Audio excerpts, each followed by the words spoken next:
Collée au-dessus d'une ancienne ville éphémère, bien plus importante que Chaumont, difficile à croire, et pourtant environ une semaine plus tôt, 36 000 gens du voyage occupaient l'aérodrome de Semoutier. Un rassemblement évangélique inédit, le plus important organisé en France en 30 années d'existence.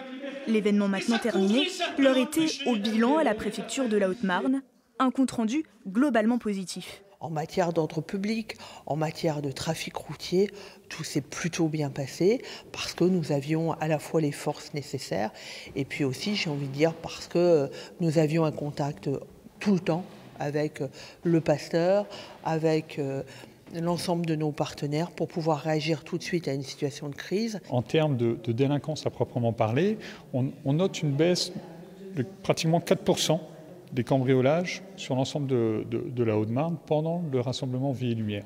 Donc il ne faut pas non plus véhiculer l'idée que ce rassemblement génère une délinquance en plus.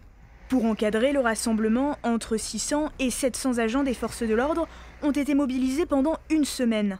À Chaumont, cet afflux massif d'évangélistes est bénéfique pour certains commerçants. C'est une vraie manne financière et je pense que c'est dans l'ADN du commerçant justement que s'adapter aussi. Il y a des gens qui sont là et de travailler avec eux en se donnant la peine d'ouvrir et de travailler. Effectivement, il y avait un vrai chiffre d'affaires à prendre et je trouve regrettable que certains n'aient pas saisi cette opportunité. Par rapport à la semaine où ils ont été là, on a fait 50% à peu près grosso modo, de chiffre d'affaires supplémentaire.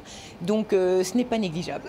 Il s'agissait probablement du dernier rassemblement organisé sur un terrain d'État.